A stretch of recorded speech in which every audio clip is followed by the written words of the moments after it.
Well, that took a while to go live here after I hit the little go live button, but nevertheless, we are here today for Crime, Corrections, and Culture, where we give you the truth, unfiltered about the criminal justice system. Uh, we want your super chats and super stickers. In other words, give me money, please. And with that, I give it over to Persephone, the co-host. She's the co-host of the television show, of the show. She's not. She's just here to sit and look pretty. Um, Please go and follow us on Twitch and find us on Spotify. Check out the website. Check out the merch. We have some really great merch. I feel like people don't know how cool some of the merch is. Buy a beanie that says "Principled Motherfucker." How cool is that? That's not the one I'm looking for. All right. Okay, so anyway, we're discussing Inside the Criminal Mind. We are. Yes, we're discussing Inside the Criminal Mind, and we were discussing yesterday some of the programs in the prison Yes, system. the name of the program, it came to me last night. It was called People Empowering People. That was the one I was trying to remember. I couldn't remember it, but it came to me while I was driving. That's good. I'm so sure that we spoke about that one. Okay, well, whatever. Maybe we did, but let's get to this stuff. Okay, so he. So there was still stuff that I wanted to discuss about the chapter 14, which is Rehabilitation Revisited. And in that chapter, he talks about a lot of the different programs and why they don't work. So we discussed like the anger management stuff and the like the domestic violence and Alcoholics Anonymous, and you sort of touched briefly on the training dogs thing. So what he says is that a lot of these programs, the ones that teach job skills or the one who teach like creative arts, they don't change anything. The ones that teach like career skills, you just end up with a criminal with career skills rather than a responsible person. Yes. The other thing that he talks about is scared straight. That's that has. It's funny you mentioned that because I was looking stuff up because I was looking at studies of effective rehabilitation programs because somebody asked me to send them a bunch. And I came across, again, the Scared Straight. That Scared Straight programs, the studies show, actually make the kids worse. Like, Yeah. the recidivist rate goes up when the kids take it. I wonder why. Well, it's a stupid program. I can tell you that. Like, I remember when I was a teenager going to these things, where we went to a school, we went to the juvenile prison, or we'd go places where the inmates would talk to you and they tell you they're going to take your sneakers. And it's like, dude, my teacher's right here. You're not going to touch me.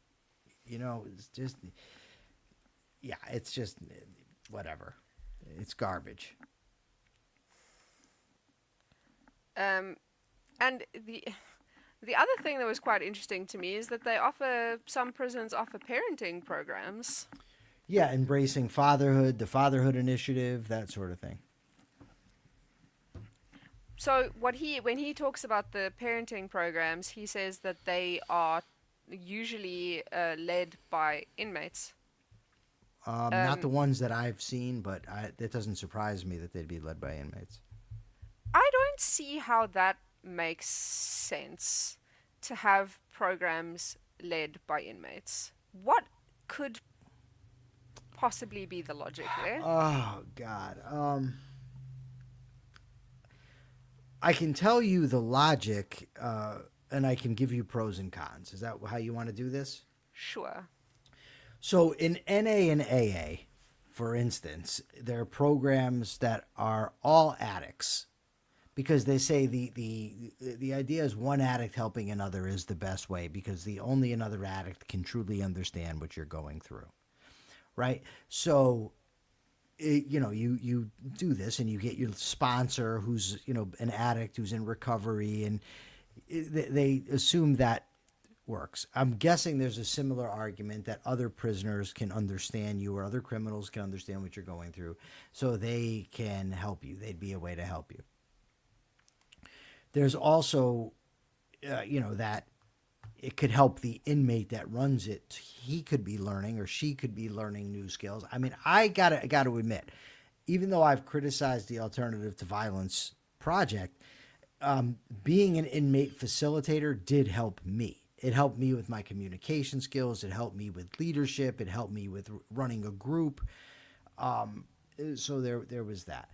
Also, when you have criminals, other criminals aren't going to get over on me the way they're going to get over on you.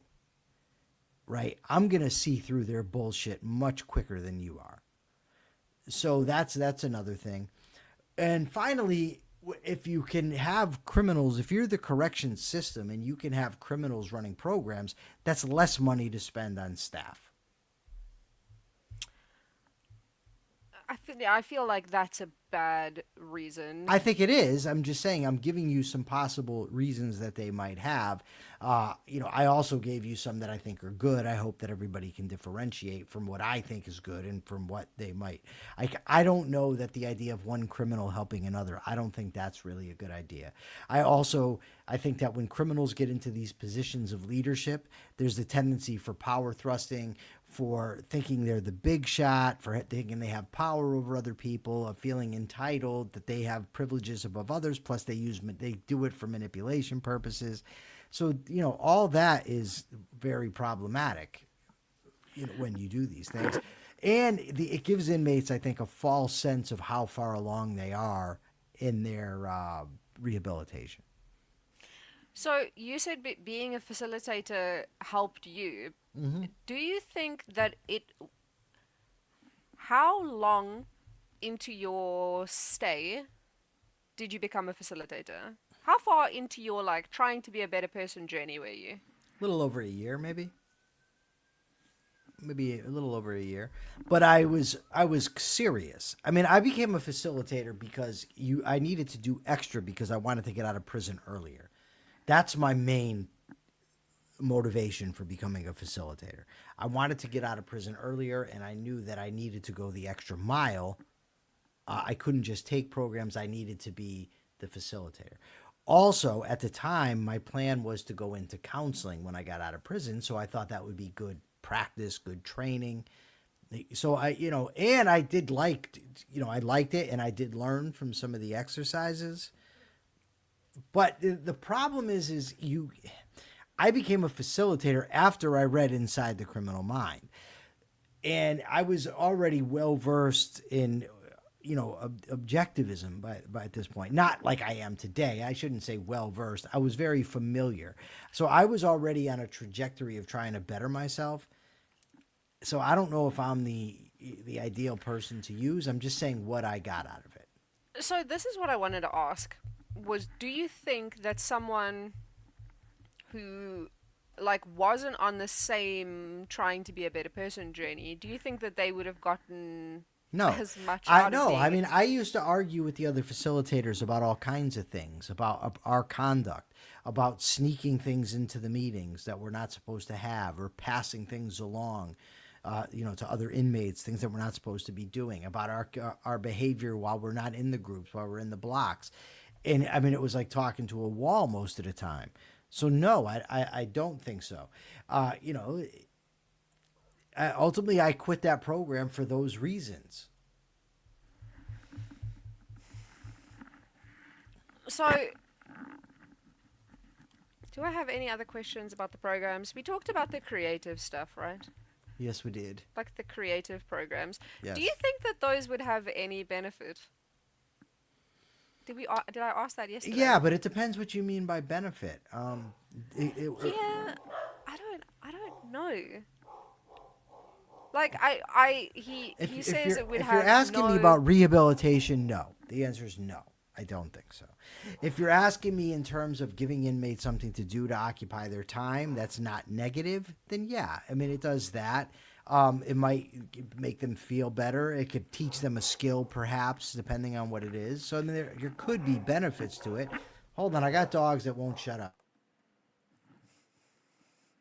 So we're almost done with this book. I think we've got like 2 chapters left.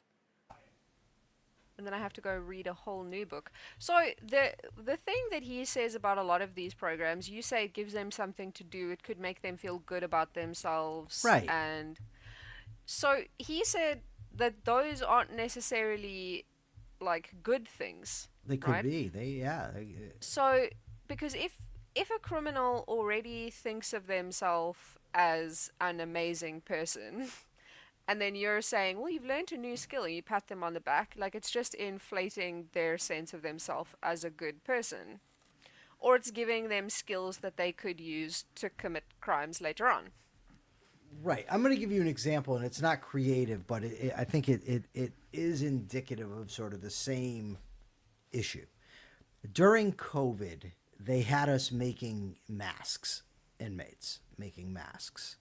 These masks were, I mean, I don't want to get into the whole COVID. I'll lose my mind. I don't want to get into how bad it was, but we're making masks. And the prison, to make it seem like they were doing something great, it was on the news. Oh, inmates are making masks. And I was like livid. Like, I don't fucking pimp me to make yourselves look better. It was my thinking. Right? Like, you people are doing a horrific job managing this pandemic, and you want to go out there. And one of the inmates said to me, did you see that nice thing that they did about us? They showed how good it is, what we're doing. And I'm like, what, are you out of your mind? Like, I don't want, get away from me with that nonsense. Like, are you kidding me? But yeah, it feeds the idea that they're good people. Look, we're good. We're making masks. Oh, how wonderful! You're helping the DOC to deceive the public into thinking they're doing something well. Bra fucking no, or bra fucking vo, I guess it would be. You know what I mean? Like, no, I don't. So yeah, in that sense, it can help to reinforce the idea that they're good people. Absolutely. One day we should Um, do a special episode, COVID in prison. we should actually. Yeah. So, like, talk about this. Talk about the self-esteem, because he says a lot of the rehab programs are built on this idea that criminals have low Right. self-esteem and that they So need to. there's zero evidence, none, that building self-esteem helps inmates. I want to be careful here because self-esteem has a lot of different meanings to a lot of different people, right? If the idea is you're just going to get the inmates to feel good about themselves, that's terrible. But the doctors do talk about building authentic self-respect, which is what I would consider. When the way they describe it, it's just self-esteem. So and Brent and I actually wrote about this in Down the Rabbit Hole, that they just are using self-esteem in a different way than what we're using it. But yeah, programs like Alternative to Violence, where they tell the inmates that they're all good people, or the other program I told you where they're like, oh, you're all, you're doing your best, or there's no right or wrong answer. Everybody's inherently good. That type of stuff is not helpful. No evidence it works, and actually evidence that it's counterproductive. Yeah, because if they already think of themselves as a good person, so making them feel better about themselves seems really counterproductive if you look at what the criminal thinking errors are. Um, okay, so then there was a few other things that he talked. This chapter was like chock full of like a whole range of different things, because he talks about the programs and then like the creative stuff and the career stuff and the parenting. Then he talks about probation, and he says that probation is like pretty meaningless. If you Thoughts? anybody ever wants to see, what this is like, there was a CBS thing a while. CBS, a Just I want CP. just want to sorry, just thank you, Kathy, because you did. Oh,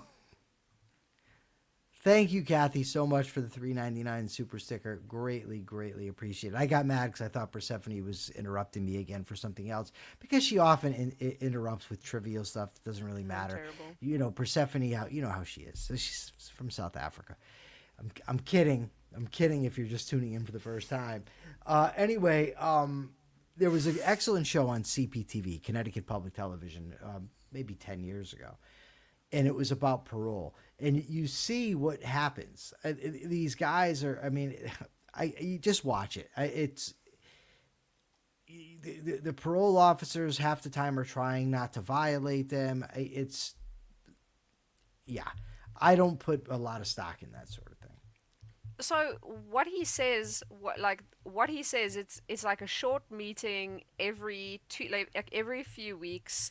With what he says is that most case officers wouldn't recognize the people that they are looking after if they met them on the street. He might be right. I mean, he'd know more about that than I would. I just know I watched that show and I know some people who have been on parole. And I know the inmates, but I'm getting information from inmates who always talk about how they got screwed in one way or another. You know what I mean? So I like my information there, but you are talking government employees, and my experience with government employees, by and large, not good. Yeah, I was already sort of like, this is stupid. Then we read your book, and I was like, wow. Then we read this, and I'm like, how does anybody think that this is gonna do anything? Especially when you look at how much this costs. Like how much it costs to, even in 2010, which is when I think this edition was published, how much it costs to house an inmate for a year, which is like $167,000. It's expensive. Kira's friend said I'm mean to Persephone. So, I mean, you are, but also... come on. No. So, anybody who was tuning in for the first time and saw the way that you speak, they would think that you're being mean. But also, that's just kind of like the relationship that we have. It's funny. I agree. But to someone who is just tuning in and maybe doesn't realize that, we banter all the time and like speak every day, maybe it does look a little bit. The other day we were talking off the air and he said something mean and I did the thing that I always do, which is this. And before I could do it, he did it at exactly the same time. So that everybody knows. We're very simpatico. So he's not actually being mean. It's very funny. I enjoy it. Yes, I do too. Can So- we get back now? Well, I was addressing Kira's friend. Okay, so probation. Then he talks about restorative justice. Yeah. What do you think of this? Because he said, and I thought this was really interesting. So, restorative justice, either community service or making the criminal oh, who's that baby? Who's that? This is Tayo, and she was making a lot of noise with her bone. So I told her to come over here because I don't want to keep hearing the noise that's being committed. Ow, don't lick me. That's what you get. Okay, so restorative justice, the criminal doesn't see himself as a victimizer, and either it's going to make him resentful, or it's going to reinforce his view of himself as a good person. What do you think of that? I've never considered that. I honestly don't know, but he might be onto something. I do know that I've talked to prisoners that are very favorable toward restorative justice, but Why? I think that he because it has to do with not going to prison. So Yeah, but what he says is it does make sense that could be a potential problem. where, if they get, I mean, they could start to think, oh, look how good I am. I'm going to the program. So that's possible. He would know more than I would on this. So I thought this was really interesting, so I'm just going to read this. Compensating the victim or engaging in community service, commonly referred to as restorative justice, may be court-ordered as a condition of probation and as an alternative to serving a sentence. Restitution programs may have deterrent value for some offenders, but how does a rapist or an arsonist who causes a merchant to lose the source of his Right. livelihood make restitution? And how does the woman who embezzled hundreds of thousands of dollars from her employer ever make restitution? Right. Especially when, if you're a convicted felon, you can't hold like a wide variety of jobs. So then, for the repeat offender, it is possible that making restitution will have an effect opposite to what was intended. The criminal does not regard the victim as a victim at all. He is the victim.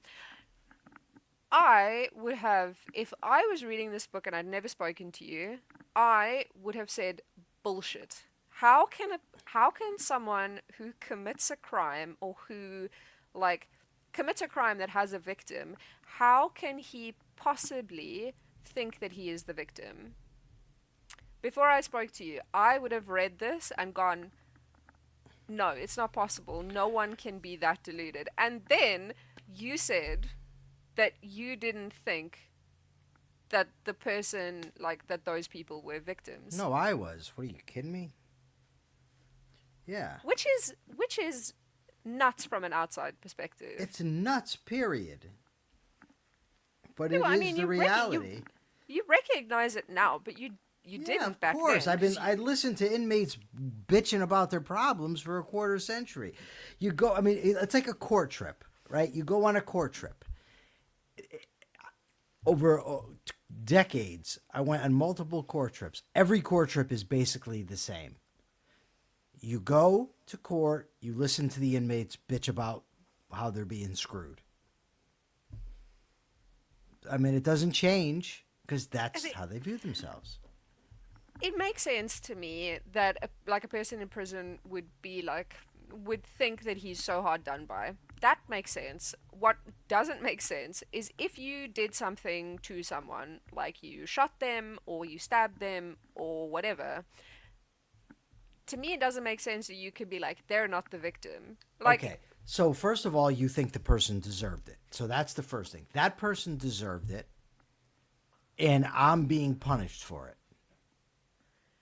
And then you have your whole life that's been, you've been a victim, screwed by everybody. So that's factored in. Why aren't I being given a break after everything I've been through? Poor me. Did you ever meet anybody in prison, or when you spoke to people in prison who committed crimes which had victims, who actually thought of the people that they victimized as victims? Yeah. Yeah. I mean, it's just not the norm. Okay. So let me finish reading this. The criminal does not regard himself Let me as... tell you something quickly. I just want to tell you something. There's this dude that I knew in prison. This sick bastard, he was in jail for being a child molester. He dressed up some little girl. He was buying her outfits and high heels and shit. Real weird, sick, demented stuff. This dude never stopped complaining about how life was unfair to him. The system was unfair to him. They weren't letting him see his kids, and that was terrible. Yeah. Yeah. So if you could talk about somebody that could do something like that, that's sick and demented, right? And this guy still thinks he's the victim. Every day, every day. The prison is victimizing him, everybody. I was going to say something mean, but I probably shouldn't. You can if you want. I don't care. Well, you know how I said, the guys who complain about male loneliness, they're not lonely enough? Yeah. If he thinks the prison is, victimizing him, he should be victimized more. But that's Okay. mean. That's a mean thing to say. It might be true. That's what I think. But, that's also something we should maybe discuss on everyday ethics one day, is because I've seen a lot of people ask this question: is there anything that you can do that makes you a bad person forever? Hold on. Because if I hear that and I hear about that guy, my gut instinct is you're a scumbag forever and you will never redeem yourself. So I just sent you his case. Let me just read a little bit of this, just so that people can get an idea. Okay, I don't. I'm not going to say his name because I really don't need to. All right. Let me find the jury could have found the following facts. In 1999, the defendant was living with and dating, doesn't matter, who had known the victim's family for years. Introduced the defendant to the victim and the victim's family. The victim was approximately 8 years old. Oh, The ew. defendant was in his mid-30s. In July 1999, the victim slept at the house. During the next day, the defendant and the victim left the house to go swimming. Before going to the pond, the defendant stopped and purchased a two-piece bathing suit for the victim. The defendant stopped at his father's house and had the victim put the bathing suit on. They then went to the pond. At the pond, the defendant took the victim swimming. After swimming for a while, the defendant took the victim into a wooded area some distance from where people were swimming. And then it just gets sick, and I don't want to read it. But my point is that this sick fuck thought he was the victim. And if that fuck can think he's the victim, then virtually anybody can.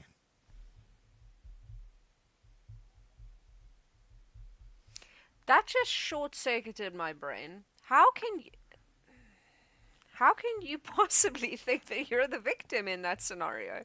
I don't know. I mean, it could be he convinces himself he didn't do it. That could be one thing. He could convince himself there's nothing wrong with it. That's another thing that can happen. I mean, you don't know. You're dealing with people whose brains, their thought processes are cooked. Yeah, that's the one thing I'm learning. So what's really nice about this book, and what we haven't really spoken about, is a lot of the real people that Samenow interviews and a lot of what they say. Yeah. Because if, like, hearing it from you is one thing. That when you see you've changed, right? So seeing these other people, how they were talking before they had changed, if they ever changed, is insane. The one guy said, if you take away crime, you take away my whole life. Yeah. Which is insane. So for anybody who's watching, I highly recommend you go and read this book because it's very interesting. It's very informative. So, the criminal does not regard the victim as a victim at all. He is the victim for having been caught. Compensating the real victim may bolster a criminal's already elevated view of himself as a decent person. Absolutely. And thereby give him an even greater license for crime. Restitution may leave the victim better off, and that is worthwhile in and of itself. The fact that a chronic offender is unlikely to be deterred or rehabilitated is not a reason to forego restitution. However, it argues for selectivity in application. Fair. All right. Well, you have a heart out, I do. and I How think that long? we got about a minute left, and I think that we're not going to get into a new topic. So maybe give a little advertisement. I want to talk about the merch. I highly encourage everybody to go and look at some of the merch that we have, because we have some really cool stuff. Principled motherfucker, fuck bullies, fuck Emmanuel. I'm not going to say the word. That's really cool. We have a really petty sweatshirt that I think is really funny. And I think everybody should go look at it. We also have Gothic Whores Support Capitalism, if you watch the Capitalist Corner. And I think that's really funny. Where's the merch link? So if you go to www.thecapitalistcorner.org and you click on shop, it'll take you to the shop. And I should probably put the merch link. Actually, there should be a shopping tab under the video on YouTube and on the YouTube channel. The merch should be linked. But I'll also post a link in the YouTube about section. But it's on the website. Awesome. Thanks, Persephone. Thank you, audience. Really appreciate you being here. We'll be back on Monday for this show, but tomorrow, 12 noon Eastern Time, we'll be back with the Capitalist Corner, and tomorrow, 2:30 p.m. Eastern Time, Everyday Ethics, all right here on this channel. Thank you very, very much.